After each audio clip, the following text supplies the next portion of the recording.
السلام علیکم ورحمۃ اللہ وبرکاتہ۔ آواز آ رہی ہے عبداللہ؟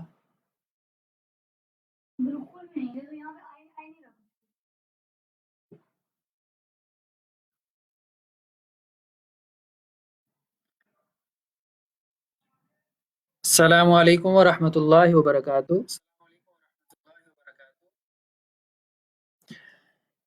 آج ہمارا خلاصہ قرآن مجید کے حوالے سے پہلا پارہ ہے، تو پہلے پارے کے چیدہ چیدہ نکات کو ہم دیکھیں گے۔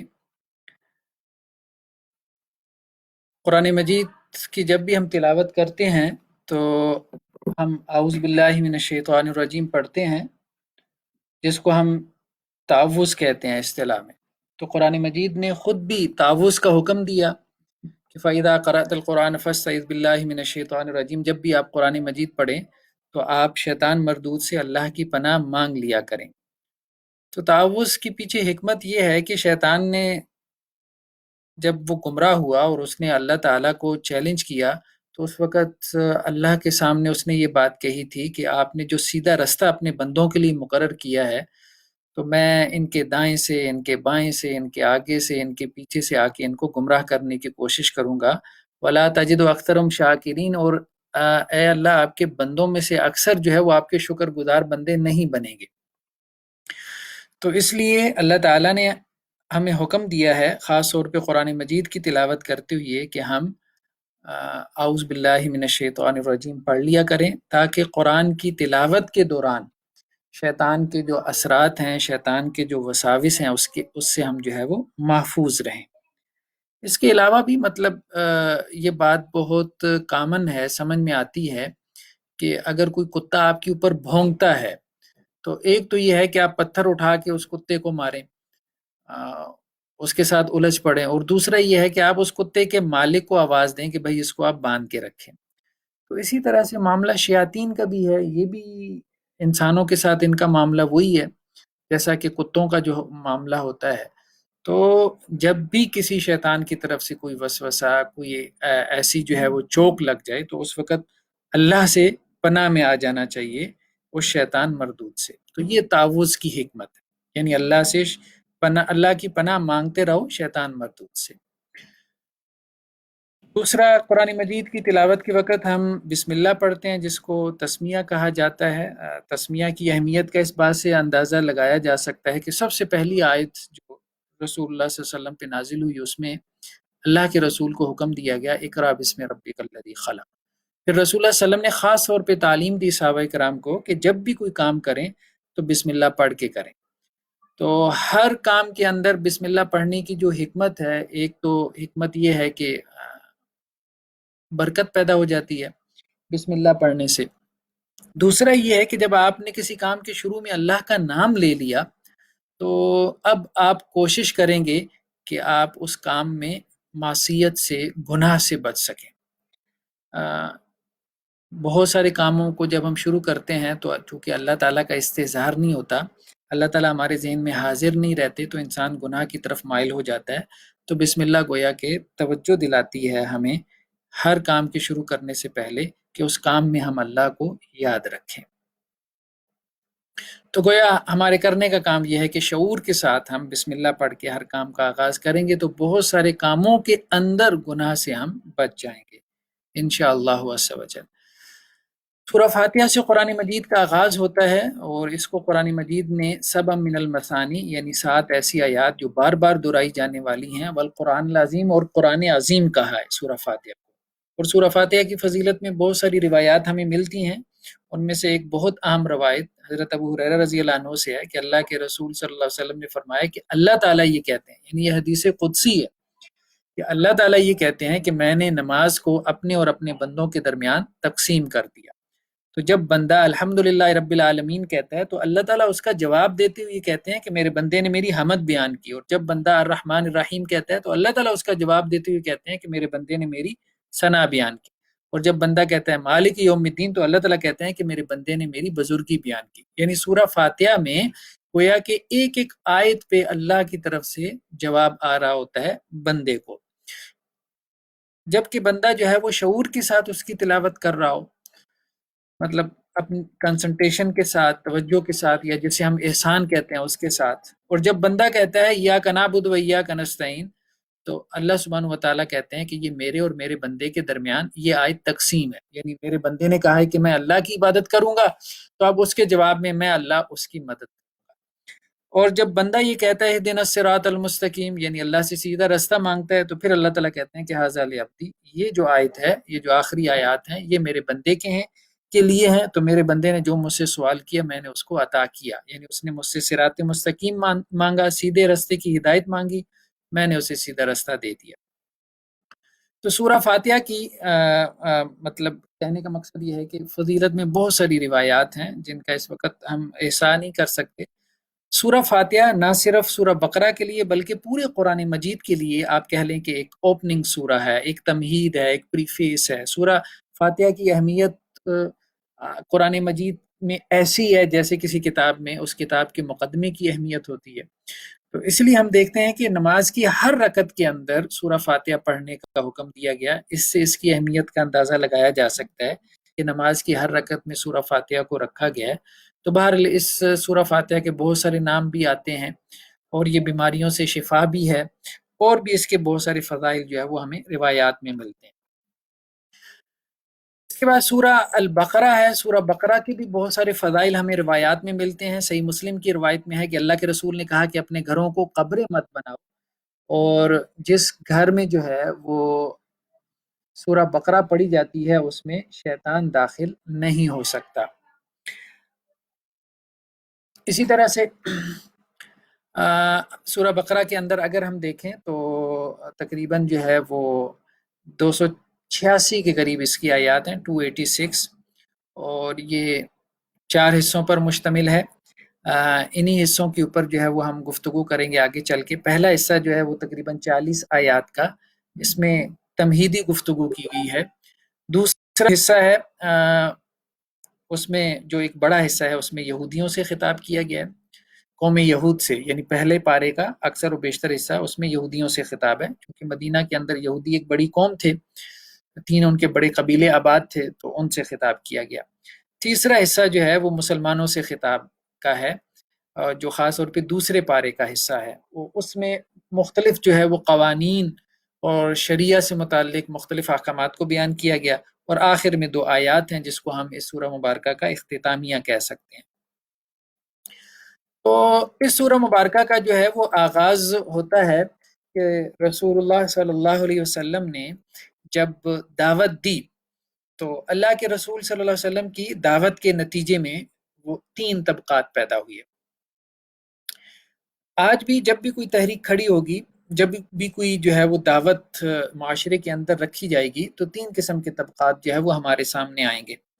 تو رسول اللہ صلی اللہ علیہ وسلم کی دعوت پہ کچھ لوگ ایمان لانے والے تھے، پکے سچے مومن تھے، جن کو قرآن نے متقین کہا، اور کہا کہ یہ قرآن مجید ان متقین کے لیے ہدایت ہے، ہدی للمتقین. اور وہ کون ہیں؟ جو غیب پہ ایمان رکھتے ہیں، جو نماز پڑھتے ہیں، جو زکوٰۃ ادا کرتے ہیں، جو آخرت پہ ایمان یعنی متقی کون ہے؟ متقی کو ڈیفائن کر دیا قرآن مجید نے، ٹھیک ہے، کہ متقی وہ ہے جس میں یہ 5 صفات ہوں.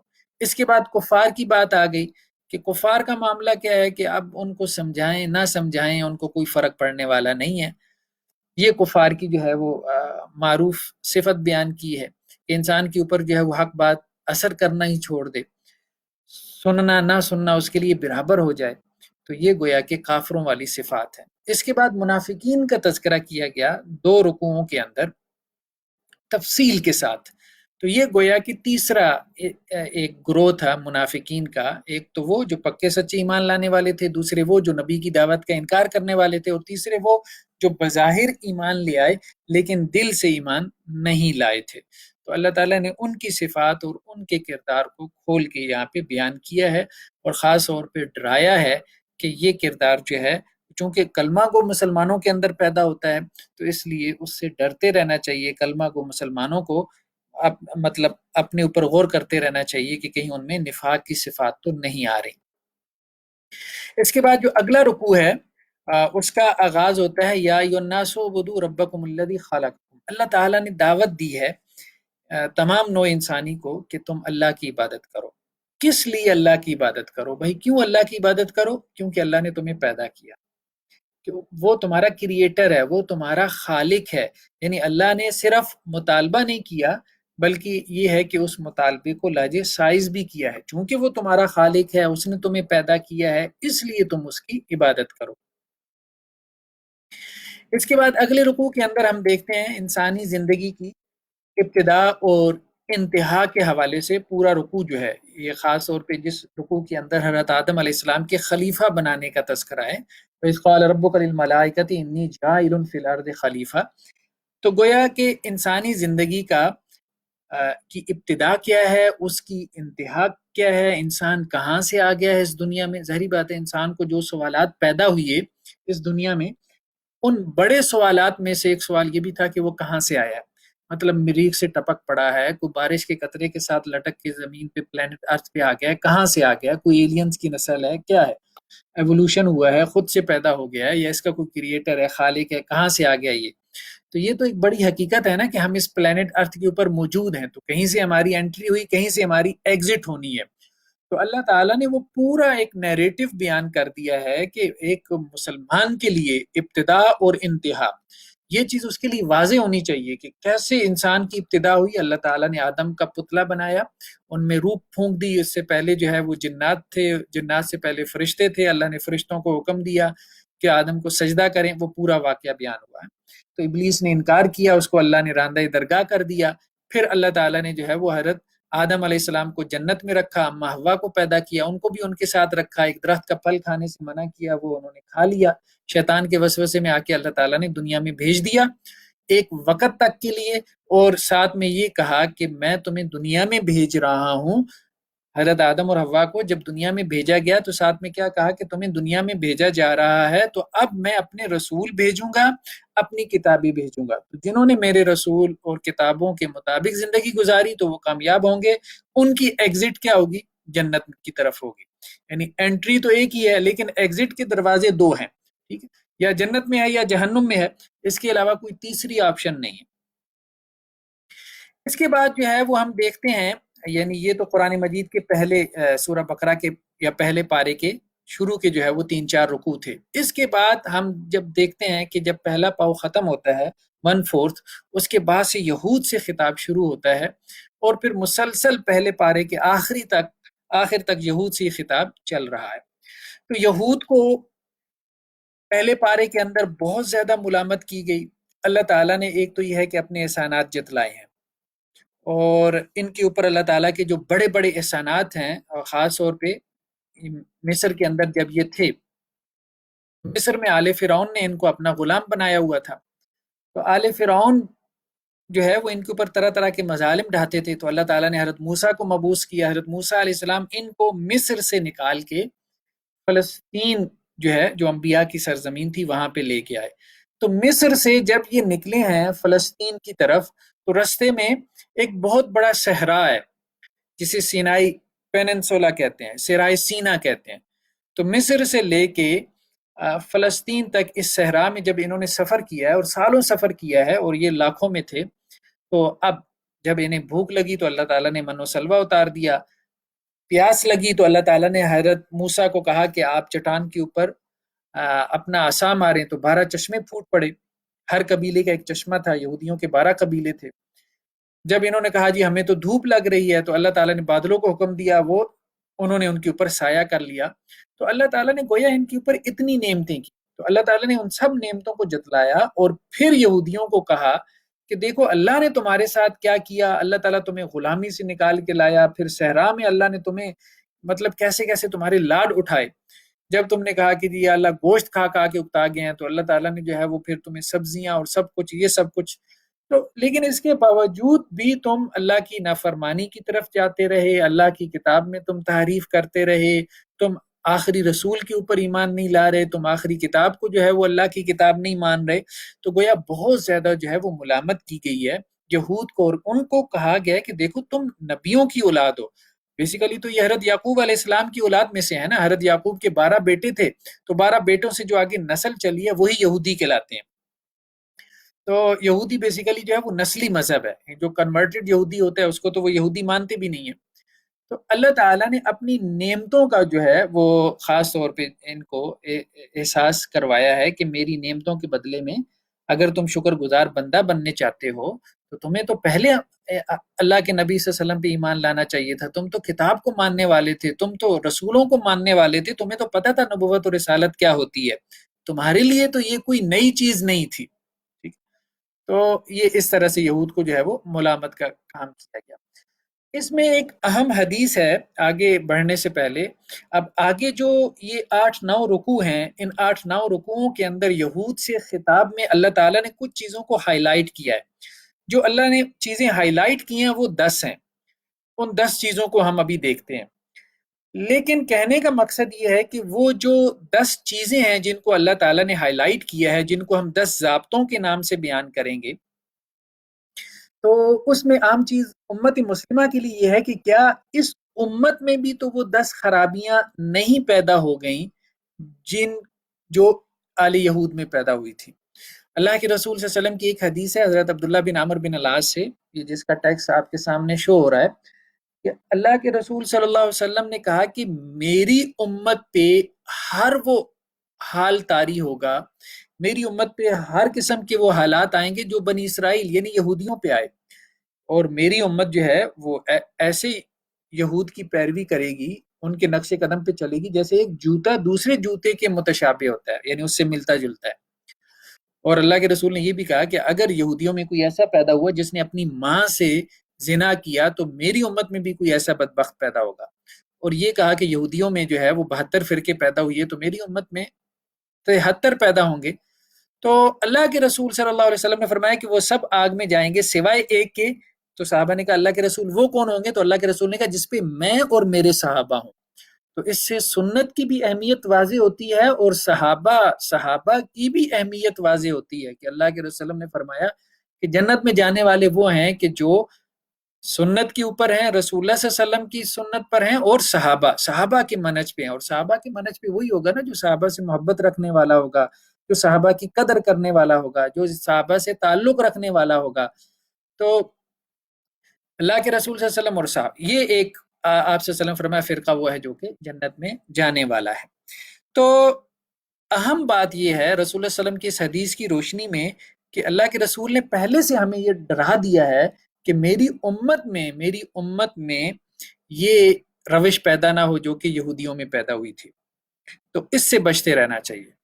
تو اب ہم ان 10 ضابطوں کی بات کرنے لگے ہیں جو اللہ تعالیٰ نے اس پہلے پارے میں بیان کیے ہیں مختلف مقامات پہ, یعنی یہودیوں کو تنبیہ کرتے ہوئے. ایک تو اللہ تعالیٰ نے کہا کہ یہودیوں کی غلط فہمی یہ تھی, پہلا ضابطہ یہ کہ یہودیوں نے اللہ سے جھوٹی امیدیں لگا لی تھیں.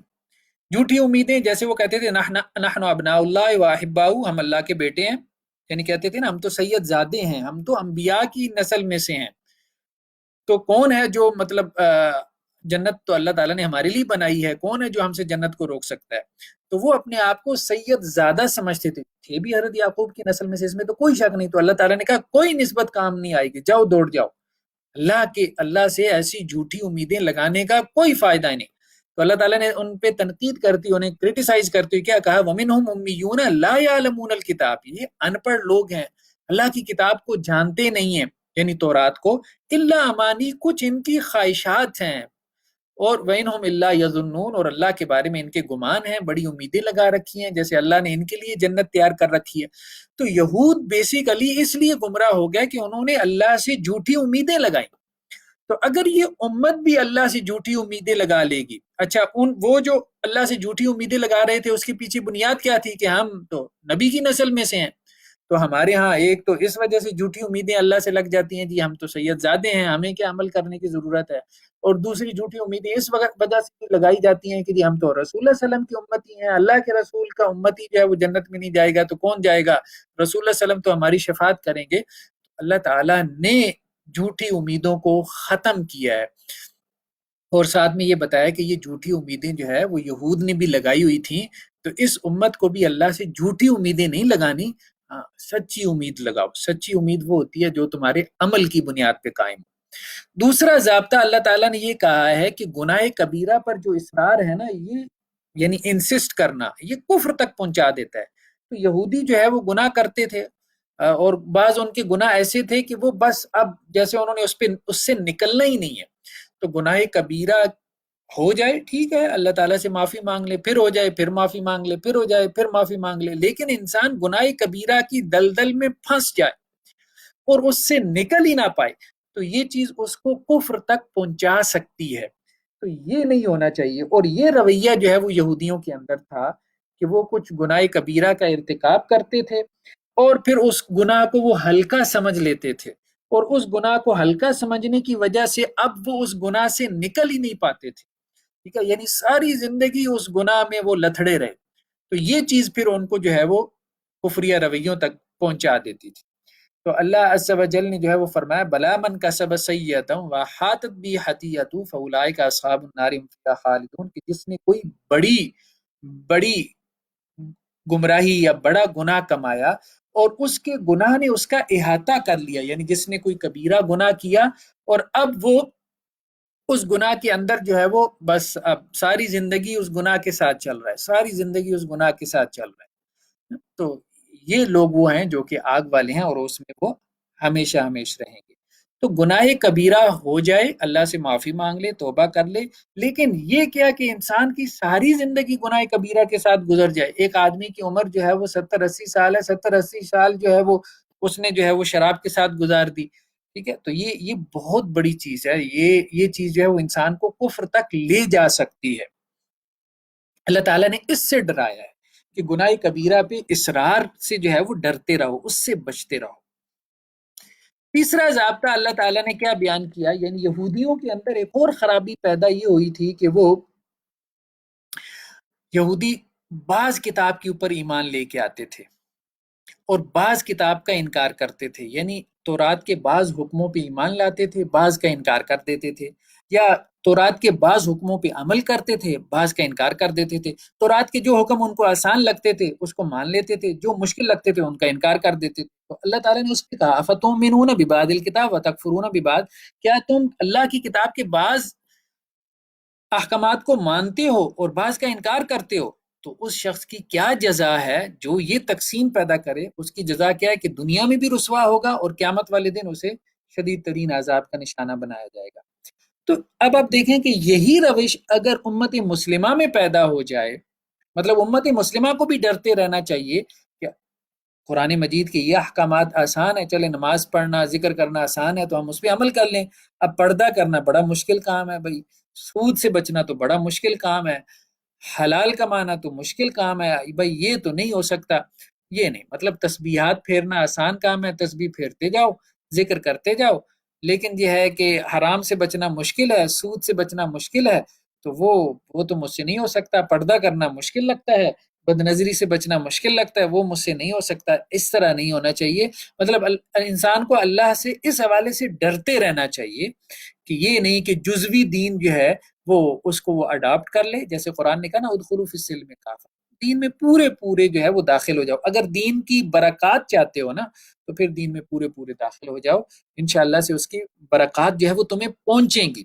پھر تم ایمان کی حلاوت کو محسوس کرو گے۔ لیکن یہ کیا کہ دین کے بعض حصوں پہ عمل کرتے رہو، بعض کو تم چھوڑ دو، بلکہ اس کے انکار تک چلے جاؤ، تو یہ اس سے ڈرتے رہنا چاہیے، یہ یہودیوں کی روش ہے۔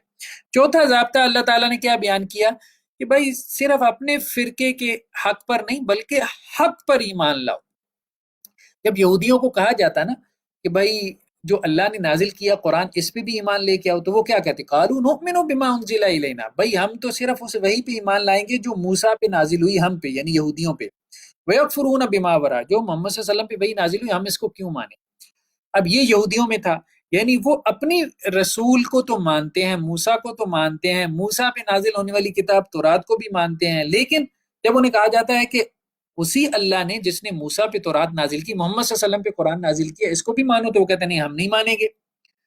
تو امت مسلمہ میں اس حوالے سے رہنمائی کیا موجود ہے؟ مطلب یہ آیات پڑھتے ہوئے ہمیں یہ نہیں سوچنا چاہیے تو یہودیوں کو ڈانٹ ڈپٹ ہو رہی ہے، کہنے کا مقصد یہ، ہم نے شروع میں یہ بات کہی تھی، یہ آیات پڑھتی ہوئی ہمیں انہیں ریلیٹ کرنا ہے کہ ہمارے لیے امت مسلمہ کے لیے ان آیات میں کیا رہنمائی ہے۔ وہ تو ٹھیک ہے یہودیوں کے لیے یہ آیات اتری ہیں، ہمارے لیے رہنمائی یہ ہے کہ حق جہاں سے ملے اپنے فرقے سے ملے، کسی اور فرقے سے ملے، اپنے مسلک سے ملے، کسی دوسرے مسلک سے ملے، اس کو مان لینا چاہیے۔ یہ نہیں کہ حق اگر دوسرے فرقے سے آ رہا ہے، دوسرے مسلک سے آ رہا ہے، دل اس پہ مطمئن ہے، تو ہم کہیں نہیں بھائی جو ہمارے مسلک کا ہے ہم تو وہ مانیں گے، باقی حق جو ہے نا وہ ہم سائڈ پہ رکھ دیں گے۔ تو یہ روش بھی بیسیکلی جو ہے وہ یہود کی روش رہی ہے۔ اگر ہم اپنے رویوں میں ایسی کوئی روش دیکھیں تو ہمیں اس کی اصلاح کرنی چاہیے۔ پانچواں ضابطہ اللہ تعالیٰ نے بیان کیا ہے یہودیوں کے حوالے سے۔ یہودیوں میں تعویذ گنڈا، جادو ٹونا بہت زیادہ تھا، ٹھیک؟ تو اب اس امت میں بھی وہ خرابی پیدا ہوگی۔ ہم دیکھتے ہیں تعویذ گنڈا عامل بابا گلی گلی میں بیٹھے ہوئی ہیں۔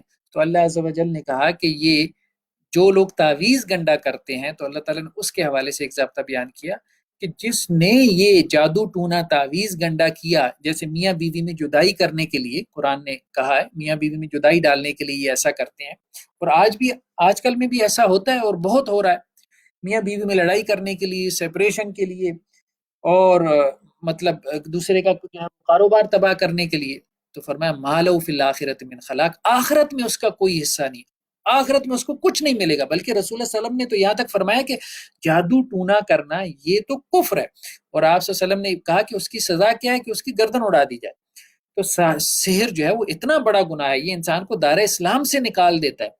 تو اب تو جادو ٹونے کی وجہ سے جو ہے وہ کسی کی مطلب نقصان تو ہو ہی جاتا ہے، کسی کی موت بھی ہو سکتی ہے، وہ موت ظاہری بات ہے اللہ تعالیٰ کے حکم سے ہوتی ہے، اللہ تعالیٰ ہی سبب بناتے ہیں۔ جس طرح اللہ تعالیٰ بیماری کو سبب بنا دیتے ہیں، اسی طرح اللہ تعالیٰ جو ہے وہ کسی اور چیز کو سبب بنا دیتے ہیں انسان کی موت کا۔ لیکن جب کوئی انسان کسی کو قتل کرتا ہے پسٹل سے یا رائفل سے یا بندوق سے، تو اب ظاہری بات ہے کہ مرا تو وہ اللہ کے حکم سے ہے نا، لیکن درمیان میں جس کا منہ کالا ہوا ہے اس کی تو آخرت خراب ہو گئی۔ تو اسی طرح سے یہی اللہ سبحانہ و تعالیٰ یہاں پہ فرما رہے ہیں کہ جو جادوگر ہے اس کا آخرت میں کوئی حصہ نہیں۔ اب تو اس کی بیسیوں صورتیں مارکیٹ میں آ گئی ہیں۔ اب دیکھیں کہ طوطے کی جو ہے اس کے ذریعے سے فال نکالی جا رہی ہے، پھر جو ہے وہ پوری ستاروں کی ایک دنیا ہے، پھر آپ کا ہفتہ کیسا رہے گا، آپ کے جو ہے وہ سنڈے میگزین میں باقاعدہ ایک کالم آتا ہے۔ تو اس قسم کی یہ جتنی باتیں ہیں، یہ فارچون ٹیلنگ جو ہے رسول اللہ صلی اللہ علیہ وسلم کے زمانے میں اس کو کہانت کہتے تھے، اور اللہ کے رسول نے کہا جو کسی کاہن کے پاس گیا، فارچون ٹیلر کے پاس، اور اس نے اس کی تصدیق کی، تو اس نے اس کا انکار کیا جو محمد صلی اللہ علیہ وسلم پہ نازل ہوا۔ تو یعنی یہ ان چیزوں سے، یہ جسے ہم عقل سائنسز کہتے ہیں، اور یہ جو فارچون یہ سب سے مطلب ٹھیک ہے، ان کی کوئی ریالٹی ہے کہ نہیں ہے، جادو سے جو ہے وہ اگلے کو نقصان پہنچ سکتا ہے کہ نہیں، یہ مطلب دین یہ نہیں کہہ رہا کہ نقصان نہیں پہنچ سکتا، دین یہ کہہ رہا ہے کہ اللہ نے ان سے روک دیا ہے تمہیں، بس اصل بات یہ اللہ نے ان سے تمہیں روک دیا۔ ہو سکتا ہے کہ جو آپ کا ہاتھ دیکھ رہا ہو وہ آپ کو کچھ ایسی بات کہہ دے کہ جو مستقبل میں ہو بھی جائے، لیکن دین اس کا مطلب یہ نہیں ہے کہ اب وہ ہو جائے تو اب آپ کو جو ہے یہ کرنا چاہیے۔ بھائی جادو سے بھی انسان کا نقصان ہو جاتا ہے، لیکن اللہ تعالیٰ نے کہا ہے کہ کچھ علوم ایسے ہیں جو نقصان دہ ہیں، کچھ علوم ایسے ہیں جو کفریہ علوم ہیں، تو ان سے تمہیں رک جانا چاہیے۔ چھٹا ضابطہ اللہ تعالیٰ نے یہ بیان کیا ہے کہ آخرت میں جو نجات کی بنیاد ہے وہ کوئی فرقہ نہیں ہے، بلکہ اخلاص اور اتباع سنت ہے۔ تو یہودیوں کو اللہ تعالیٰ نے کہا، اور عیسائیوں کو کہا کہ دیکھو یہودی کہتے ہیں کہ جی ہم جو ہے وہ آخرت میں جنت میں جائیں گے، عیسائی کہتے ہیں ہم جنت میں جائیں گے۔ تو اللہ تعالیٰ نے کیا کہا؟ بلا من اسلم وجہہ للہ، جس نے اپنا چہرہ اللہ کے لیے جھکا دیا، اللہ کا فرما بردار ہے، اخلاص کے ساتھ عمل کر رہا ہے، وہ محسن، اور سنت کے مطابق عمل کر رہا ہے، تو فلہ اجرہ عند ربی، تو اس کو اس کا اجر ملے گا اس کے رب کے ہاں۔ تو دو چیزیں اللہ نے بیان کی ہیں، ایک اخلاص اور دوسرا اتباع سنت۔ آپ جس فرقے میں ہوں، جس مسلک میں ہوں، اخلاص کے ساتھ جو ہے وہ اللہ اور اس کے رسول کی بات مان رہے ہیں، اور رسول اللہ علیہ وسلم کے طریقے کے مطابق آپ چل رہے ہیں، تو یہ ٹیگ وغیرہ جو ہے جو ہم لوگوں نے لگائی ہوئی ہیں اپنے ساتھ، تو یہ ٹیگ آخرت میں کام نہیں آئیں گے۔ بریلوی، دیوبندی، اہل حدیث، اہل تشیع کا اصل میں جو کام آنے والی چیز ہے وہ کیا ہے؟ وہ اخلاص ہے اور اتباع سنت ہے۔ اس چیز کو یہاں پہ واضح کیا گیا۔ لیکن اب دیکھیں نا، یہ تو ہم امت مسلمہ کے پرسپیکٹیو میں سمجھ رہے ہیں نا، اصل میں تو ان آیات کے کانٹیکس میں کیا بات ہو رہی ہے کہ یہود و نصارہ کے یہ جو ٹیگ تم نے لگائی ہوئی ہیں، یہ تمہیں آخرت میں کچھ کام نہیں آنے والے۔ اصل چیز کیا ہے؟